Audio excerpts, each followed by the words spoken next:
opinions of the hosts and guests do not reflect those of the station.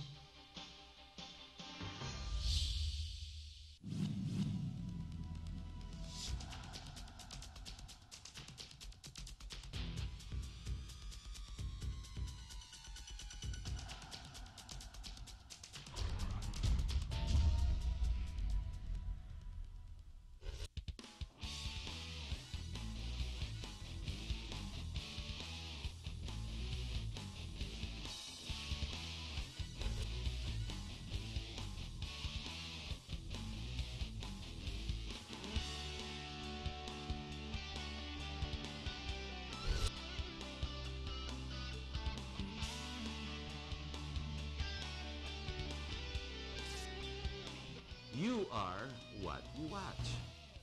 Hello, my name is Harrington Watko and I'd like to welcome you to our show.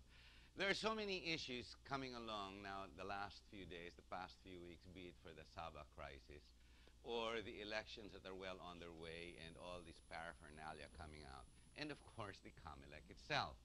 Now, the difference is these current events as they come along, if they are only addressed and competently addressed, meaning tinutukuyan at ginagawa ng paraan at nasasagot, dito mga issues nito nawawala, which is what we call mishandling if it is not addressed and it lingers on, and that's how it stays on the news.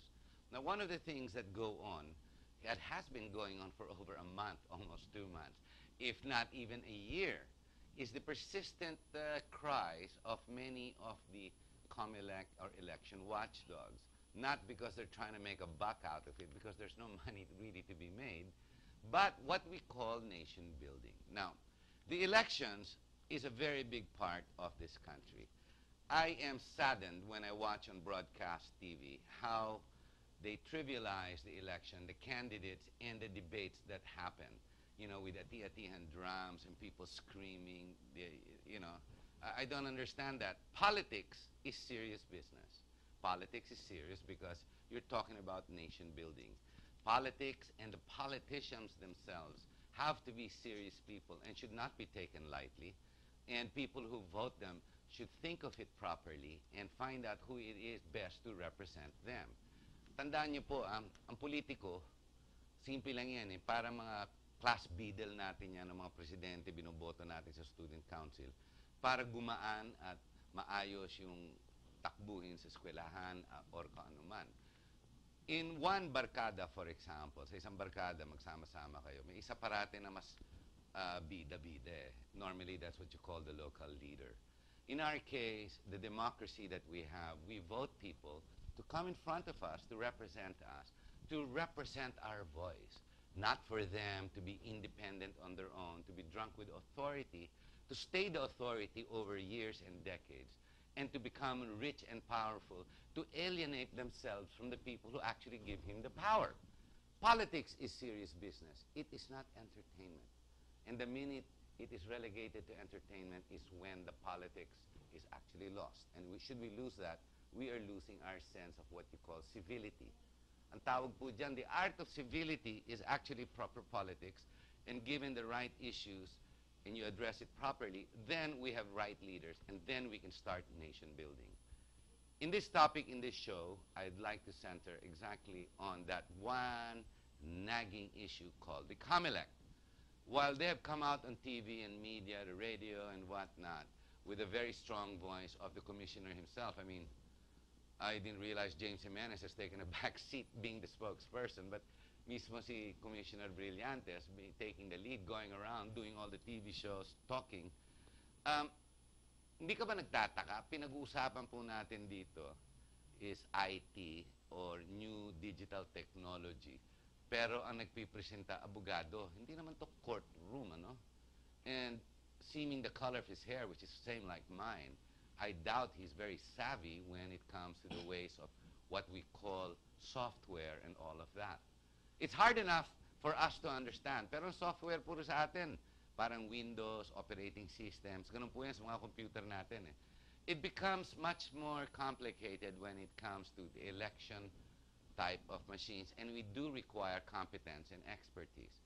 So our topic, let's see, competence because we require this of the COMELEC because without this, naluloko lang po ang mga kandidato natin o linuloko lang po tayo. Either sila nanluloko, ibig sabihin may yumayaman, binabayaran sila para maging, binabayaran for example ang COMELEC o yung mga loko para manalo sila, makuha nila yung mandato, pero linuloko ang taong bayan. In the end, tayo po ang naluloko. Yung bayan po ang naluloko. So, there are many groups that go out and write and criticize and notate and harass the COMELEC. But why not? It is our right. Until you address these questions, these nagging issues will continue to stay. With us in this program, we have from the transparentelections.org.ph. Kasi meron sa Amerika nito pero .org lang. Transparency Elections. This is with Gus Lagman, and the competence, again, is Mr. Lito Averia, who is our guest, who is also from the AES Watch. AES is Automation Election Systems Watch. Hi, Lito. Thanks for being here. Alam mo, this is my third or fourth time been trying to invite you. Umiikot-ikot ka rin, ano? Medyo busy. Pero, nagtatanong kasi ang taong bayan, mga political parties, for example, those have a lot to lose. Well, apart from, of course, watching the elections, lalo na itong automated elections, is I also have other commitments to train. No? Nagtitraining ka rin pala. Yes. That's right, I forget. Yes, the recent ones that I've had last year, one-year program for the prosecutors, for example, to understand the electronic environment. Now I'm doing a series with judges nationwide. So How important now is the digital software and technology when it comes to the bureaucracies? Malaking parte na yan sa judiciary, kung saan-saan, lalo na sa gobyerno. Malaki na yan, malaki na. It can really transform, it can introduce operational efficiencies in any organization, be it government or the private sector. No? So yun yung hinahabol natin, no? Yung operational efficiencies. Yung bang e-governance, yan sinasabi mo? Well, that's only part, that's an ingredient of e-governance. E-governance is something else. Iba pa yun. Yes. Marami na dyan na standards, for example, na pumapasok, competencies, training, how to use the system, halo-halo na yung governance, and doing it properly. No? Kasama dyan, because I'm also part of the National Competitiveness Council in the ICT work. What is that? It's a government-private sector council, no? Addressing yung competency requirements to become competitive in the global arena. Okay. No, that's what it's doing. What, to maximize, generate efficiency, or reduce deficiency? Lahat yun ina-address. Sabay. No? To make the Philippines competitive in not only in the regional arena, but the global arena, in the global market natin. No? So, lahat yan, no? Pinagsasama-sama, including, for example, over the last 10, 15 years, for example, ang daming government-initiated automation projects, pero nasa na itong mga ito? For example, sa titling lang, sa RD, Sa LRA. Register. LRA, yan. Oh. Nag-computerize lang. So, I see. When you say computerize, hindi lang basta makina, software, bibilin. It's how you configure everything to make it work. Not only that, we address people, process, and technology. All Okay? right. So technology is only a part of the puzzle. There's training. Yes. Pagdating sa tao, there's training. You have to develop them to attain a certain level of competency so that they can use the system properly. We have to define procedures, rules of procedure. Okay. So halo-halo lahat yan. So even configuration, even the software is not exactly perfect. You also have to configure it if necessary. Yes, meron pumapasok na halimbawa, no? Yung sa mga bangko, for example, naglagay sila ng ATMs, nagbago yung mga tao, di ba? Oo, tama yan. Tama yan. Yun yung pinaka-obvious na impact. Pinaka-obvious na impact. Oo. We have 14,000 ATMs when only 15 years ago we had none. Correct. And we had to go to the bank to draw money or deposit money or even to make payments. Over the counter. Now you can do it in the malls.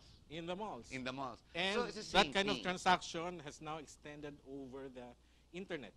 So may That's right. mobile banking, may internet banking na rin today. Is governance in the internet as well? Government procedures, for example. Or it can be. It can be. Slowly kailangan umakyat yan. There's a project, no? Yung e-government project that will link all government services, yung mga one-stop shop, for example, Matagal na pinapangarap, for example, yung one-stop shop, meaning if you have to register a business, no? Sa isa ka na lang pupunta. Pwede kang pumunta sa munisipyo, pwede kang pumunta sa SSS, pwede kang... At makukompleto mo lahat ng mga Makukompleto mo dapat requirements lahat mo. yun. Oo. Well, right now we have the SEC, for example. You go to their site, you choose your name. Right there, it tells you if it's not been used or not. Yes. You can register, and you're given 2 weeks or 30 days to make the proper payments in the bank. And then once that's adhered to, then pwede na tuloy-tuloy, there's registry. But these are for templates that are already existing. Correct. Mahirap yung hindi. You have to create your own. Then you have to go talaga to the SEC. So it's very much the same thing in the same direction. Yes. So it's not just for the judiciary or even businessmen. It's also even for business, I guess. Well, for lahat everything. yan, no? For everything. Because IT, information technology, yes. permeates everywhere. No? Yung, be it the judiciary, healthcare, yan, mga ganyan, ano? Or businesses, lahat yan. Damay lahat Damay because lahat. everyone's talking to each other. Correct. Are we close, very quickly, since you're involved with that, is e-governance close to completion? Malayo pa. Malayo pa. I Okay. wouldn't even say that we're at a tenth of it yet. We have not achieved a tenth of what e-governance How would many be. years have you been practicing IT and your competency when it comes to... I wish only to establish your competence in this show right before we go to the topic. Oh, How long have you been practicing it? I started as a programmer in 1975 as a student in college. Tagal mo na rin pala. Oh, so that's about I didn't even know that the 38? computers existed then already. Malalaki pa yung mga... Malalaki pa. Medyo Malalaki pa. napapaso pa yung mga kamay-kamay namin na when we have to touch the what we call the backplane, yung sa likod ng computer to reconfigure it. Manually, no? Pumapasok yung mga engineers para i-configure yung makina. No? Today, yung pag-reconfiguration, software na lang eh. Software na. In the old days, talagang physically papalitan Physically or nire-rewire namin mo. In the old days, gano'n. in the old days. Interesting. Okay, let's go to the heart of the issues, which is basically the COMELEC, Lito. I remember I sat with you. This is where I met you when we were doing the Trusted Build. Trusted build, that's Yes, correct. and I was in a room, ladies and gentlemen, I was in a room with about 20, 30 people. More than 50% were actually IT experts. There were some from the DOST, from the COMELEC themselves. Lito was there with one or two other technical engineers, so to speak.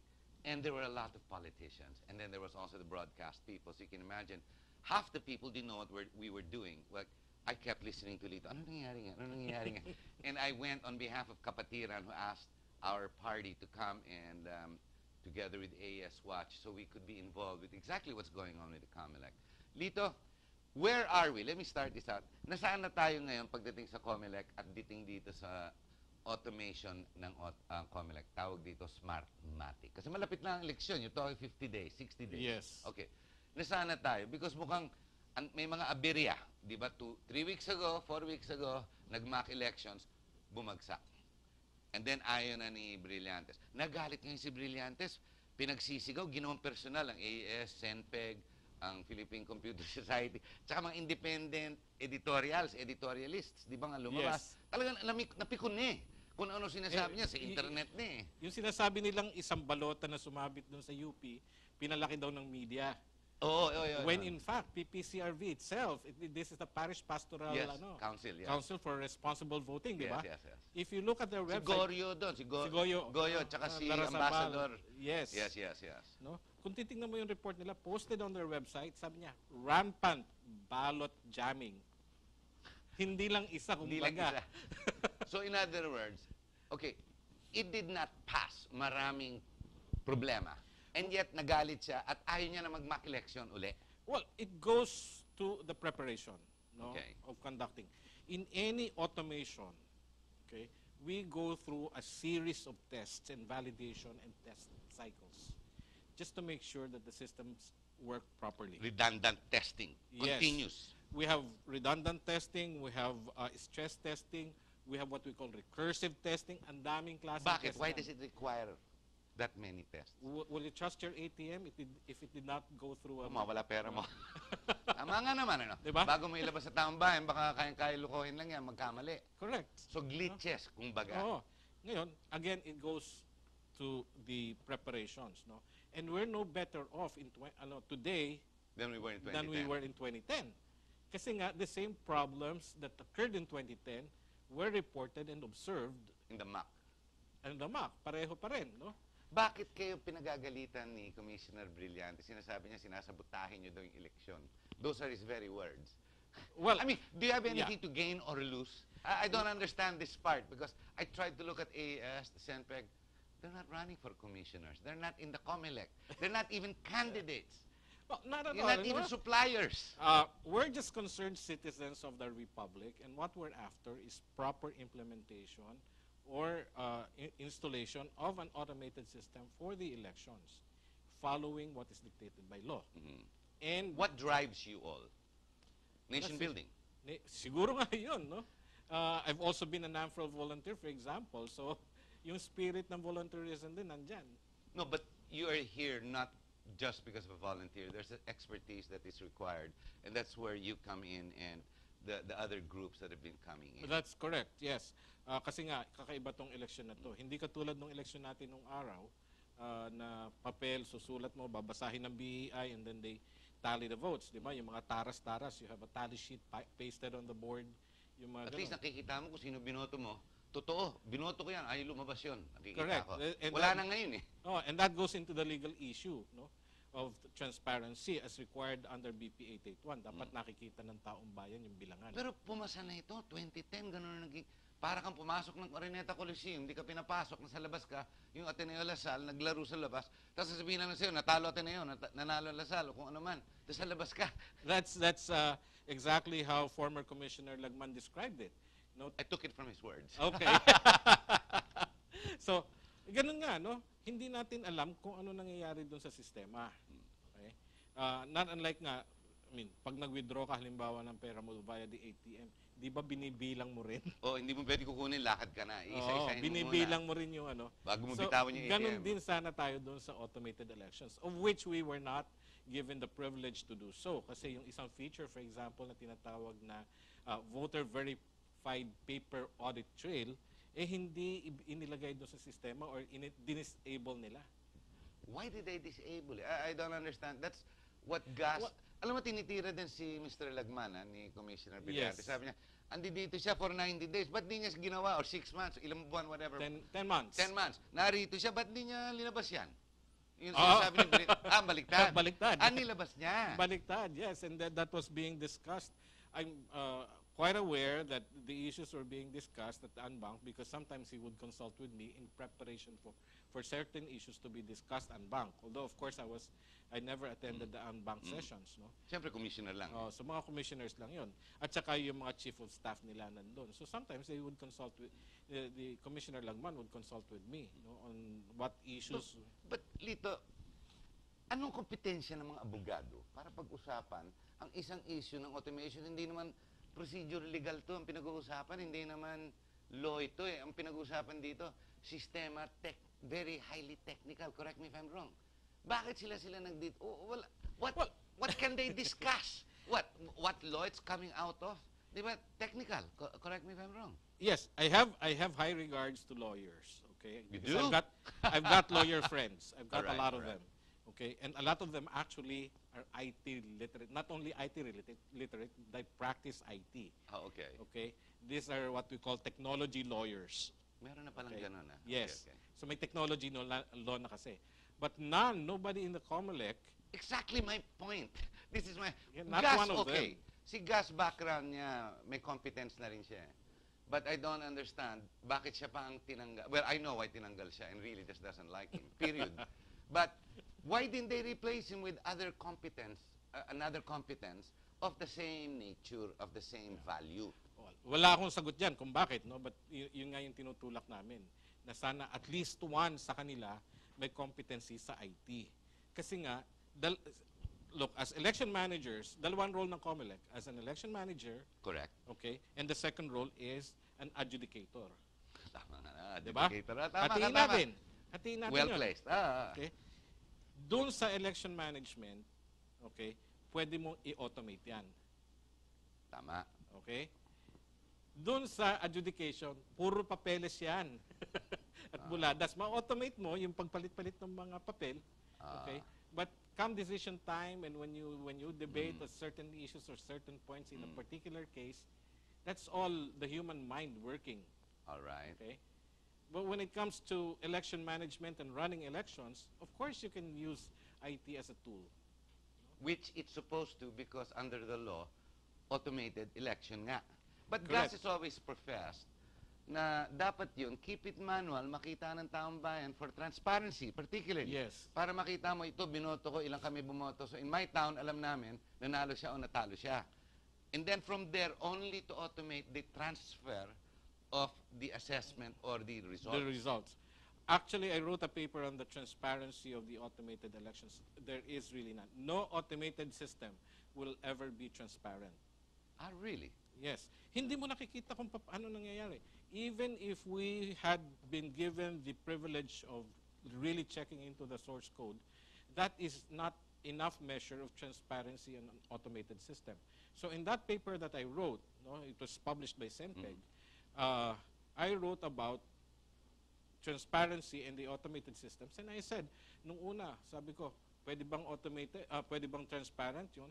Pero as I went through my paper and developing it, you cannot Hindi find pwede. it. Hindi. Because there's no participation and there's no one showing, oh, ito binoto ko, nakikita mo. Walang Yes. ganunan eh. Pag Yes. sinaksak mo na doon, goodbye ka na eh. Not only that, it could have been transparent, for example, if each and every single ballot in the box Was see, given a receipt. there's not only the receipt, but see when you inserted your ballot into the PCOS machine, okay, a photo, an image Of of the that. ballot was taken, right? Kung i-display yon para makita ng tao, ito Okay yung lang isang sana. balota.